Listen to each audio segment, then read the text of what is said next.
Hey, it's Shana Meyerson of YOGAthletica in Los Angeles, California, and right now, I'm practicing my handstand. And if you're honestly and truly, fully committed to nailing strong, consistent, controlled handstands, be sure to check out my Handstand Breakthrough Revolution course, because it's going to change your life forever. Here's the thing. So many people think that handstand is about your hands, your arms, getting your legs into the air, or if you're really sophisticated, of course you know no matter what the question, the answer is core. Now yes, all of those things are going to make a huge difference in your handstand. But if you want to nail strong, consistent, easy handstands, you need to have your splits. Check it out. If my top leg is so high that it's already almost in a handstand before I even leave the floor, the higher this leg is, the less distance it has to travel.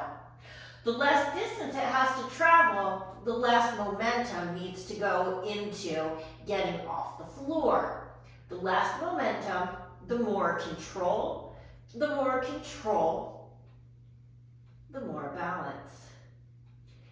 It's really quite a simple formula, and it all starts with Asana, your basic split. Today, I'm going to be giving you 3 split drills to help you master your handstands. Now, Asana, our split, right, in yoga, is one of the very predominant secret keys to nailing your handstand. Now I say one of because, of course, it's just one piece of the puzzle. If you want all the pieces of the puzzle, make sure to check out my Handstand Breakthrough Revolution course, because I will give you every single piece to get you into your handstands consistently and strongly with control and total balance. Okay, let's get to it. First drill, basic Asana. I'm going to start today with 3 blocks, okay? We're going to assume that you're sort of tight. That's okay. Most people start sort of tight. Our goal is to get sort of loose, by which I mean really loose. Not like I'm a loose woman type of loose, but just loose in the hamstrings. So, you take the blocks, in this case I have 3 blocks, and I prop it under my thigh, and you see that my foot is flexing, and this front leg is doing the best it can to straighten. Why? Because I'm trying to stretch my hamstrings. Now in this back leg, okay, the tendency always, especially for beginners, is to fall to the inside of the knee and turn the hips open. We do not want to do that. Instead, make sure you're directly on top of the knee, okay? You can put your hands on the block if you need some support. And we're trying to turn your hips so they're facing straight forward. Now, as this becomes more manageable, you remove blocks, okay? So maybe I go a little bit lower. Now the lower I go, the more the tendency is going to be to, again, twist to the inside of the knee. So I really want to work on squaring off. So it's not just like turning my hip, but it should feel like your thighs are squeezing in towards each other.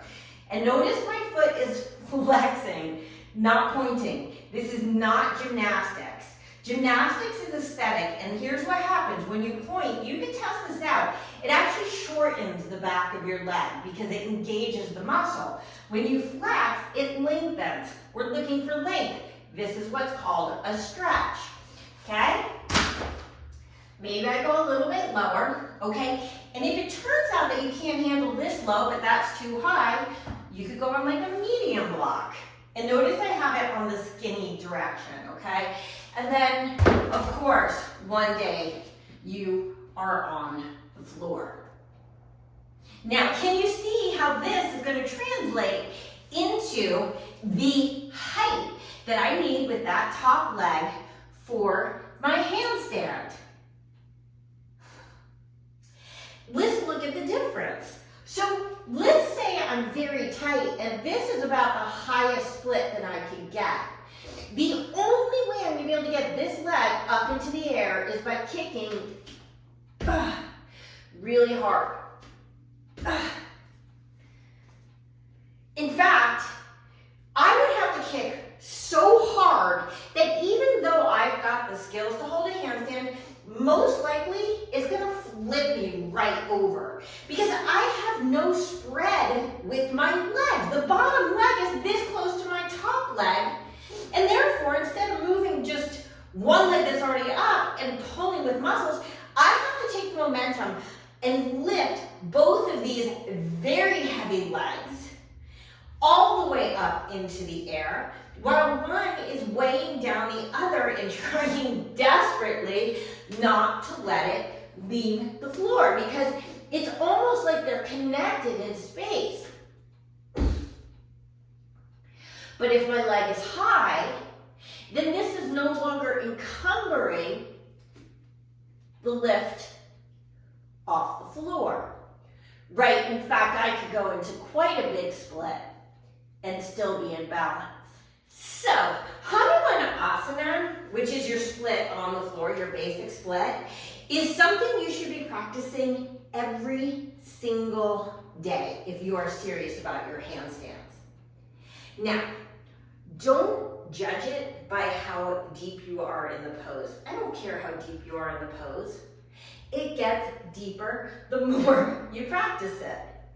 And if, on the other hand, you decide, oh, well, I'm not flexible and therefore I can't do it, well, you're going to be right. Because flexibility isn't going to create itself. You need to work on it. Duh. Okay, drill number 2. This one is somewhere in between Hanumanasana and a handstand on the wall. So, the way this one works is you'll go into like basically a downward facing dog with your feet at the wall.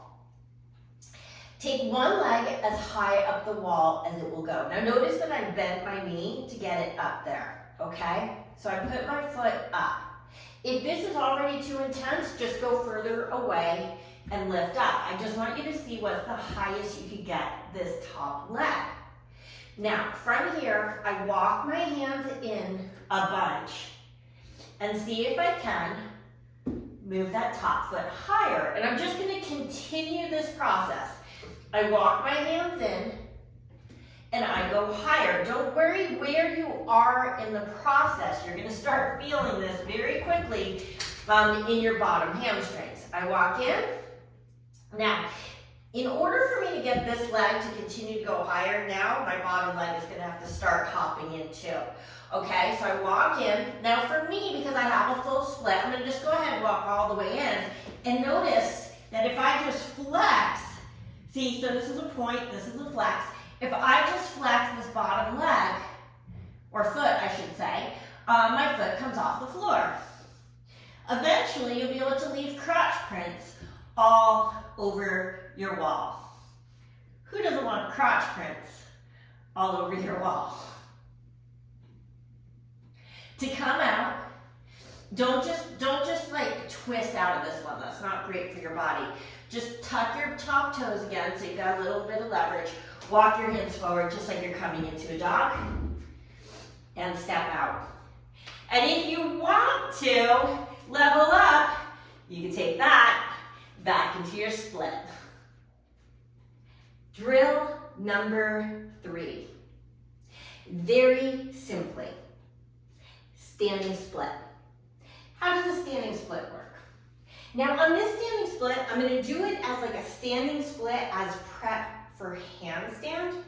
Now why do I say that? Because a normal standing split, I would actually have my hands in alignment with my toe or even grabbing my ankle. But this one we're going to use just as literally like direct prep work for getting into your handstand. So, hands are going to go forward. Normally they would be back.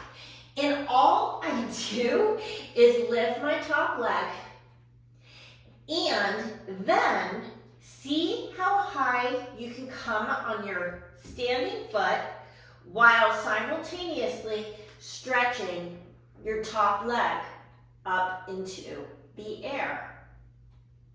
Now,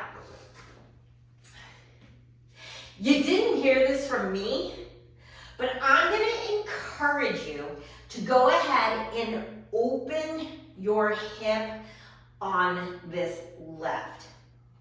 Now, open hips isn't classical in yoga. Usually we would keep a hip square, but here's the thing, check it out. Remember that our goal is to get our leg as high as possible. If I keep my hip square and I lift my leg in the air, I wind up here. If I open my hip, I wind up here. All that extra height comes simply from pivoting from a closed hip to an open hip. Now, of course, when you get into your actual handstand, you're going to have to square off your hips again. But,